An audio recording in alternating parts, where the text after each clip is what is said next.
y a également l'échographie précoce qui doit être faite avant la 12e semaine d'aménorrhée.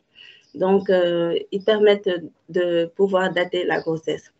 À défaut d'avoir la date des dernières règles ou bien l'échographie précoce, en postnatal, on pourrait s'aider de l'examen morphologique et neurologique pour pouvoir déterminer l'âge gestationnel du nouveau-né, à savoir le score de Dubowitz, le score de Ballard, qui sont des critères neuromorphologiques, et ainsi que le score de Farr ou Flintstrom, qui sont des critères morphologiques. Donc, sur cette image, vous voyez le score de Ballard avec ses critères neurologiques, à savoir la posture, la flexion du poignet, le retour en flexion du membre supérieur, l'angle poplité, le signe de l'écharpe et le talon-oreille.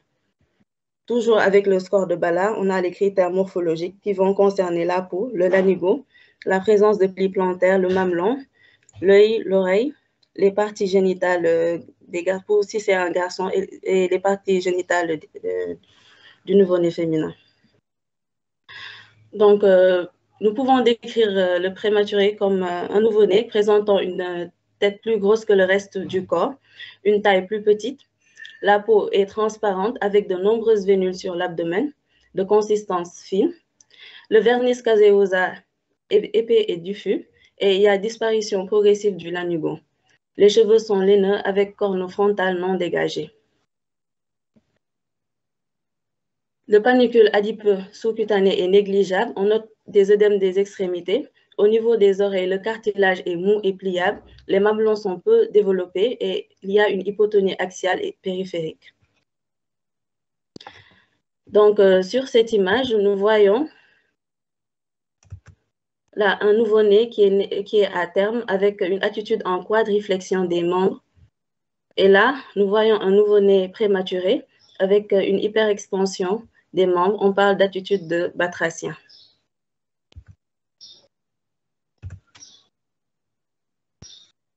Toujours dans la description du prématuré, en ce qui concerne les organes génitaux externes, pour les garçons, avant la 34e semaine d'aménorrhée, les bourses sont non plissées, les testicules sont souvent absents.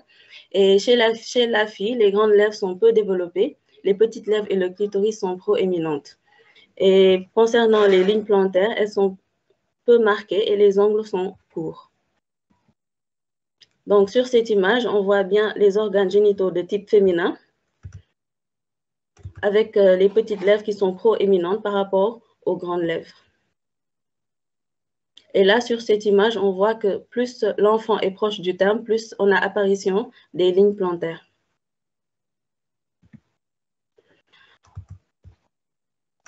Concernant le diagnostic différentiel, donc, il faudra distinguer le nouveau-né qui est né à terme et présentant un retard de croissance intra-utérin d'un nouveau-né prématuré. Donc, c'est la détermination de l'âge gestationnel qui nous permettra de faire la part des choses. Concernant le diagnostic étiologique, d'abord les facteurs favorisant l'accouchement prématuré. Il y a l'âge inférieur à 18 ans ou supérieur à 35 ans, la notion de tabagisme, d'alcoolisme ou de toxicomanie, la multiparité et la primiparité, l'intervalle intergénésique qui est court, inférieur à 2 ans, et également les mauvaises conditions socio-économiques qui sont la fatigue liée au travail, professionnel ou familial, les déplacements quotidiens, surtout avec les transports en commun, la position debout prolongée et le stress. Pour ce qui est des causes de prématurité, il faudra distinguer la prématurité spontanée de la prématurité induite. La prématurité spontanée est tout début de travail avant terme, qui est expliquée soit par une cause maternelle, fœtale ou annexienne. Lorsqu'elle est inexpliquée, lorsque la prématurité spontanée est inexpliquée, on parlera de facteurs de risque infectieux. Et la prématurité induite, le plus souvent, on le fait pour sauver la maman ou bien le bébé. Donc, pour ce qui est des causes maternelles, on a les causes générales, les causes gynéco-obstétricaux. Donc, les causes générales, il s'agit de l'infection, de l'anémie, des pathologies chroniques telles que le diabète, les cardiopathies sévères, la drépanocytose homozygote, les néphropathies.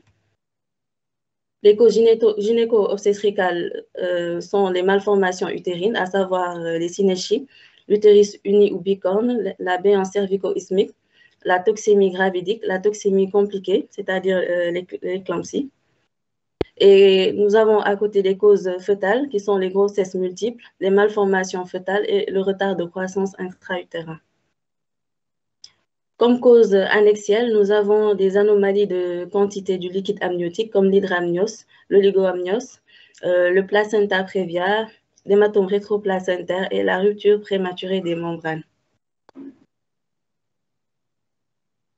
Donc, nous allons aborder la prise en charge de la prématurité avec ces trois axes: la prise en charge anténatale, la prise en charge à la naissance et la prise en charge postnatale. Donc, concernant la prise en charge anténatale, d'abord, il y a la corticothérapie anténatale qui est indiquée lorsqu'il y a une menace d'accouchement prématuré entre la 24e et la 34e semaine d'aménorrhée, avec deux protocoles qui se valent. Pour le premier protocole, il s'agit de la bêta-méthasone. Donc, il faudra administrer 2 doses de 12 mg en IM à 24 heures d'intervalle. Pour ce qui est de la dexaméthasone, il faudra administrer 4 doses de 6 mg à 6 heures d'intervalle.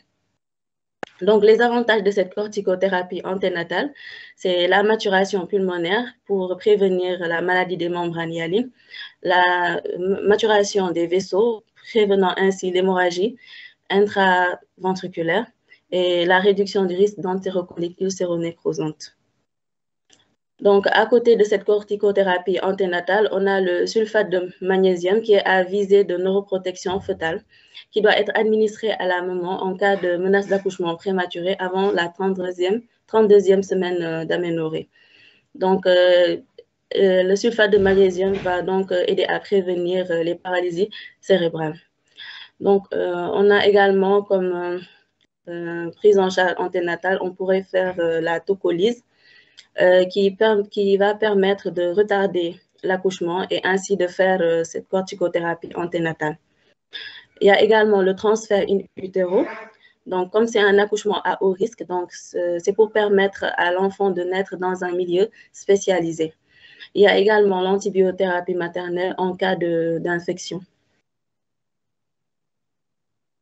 Donc, en ce qui concerne la prise en charge à la naissance, donc, comme je l'ai dit tantôt, c'est un accouchement à haut risque, donc il nécessite la présence du pédiatre lors de l'accouchement. Il faut que les conditions pour la réanimation soient réunies. Donc, d'abord faire une prévention de l'hypothermie, habillage, réchauffement avec sac de polystyrène.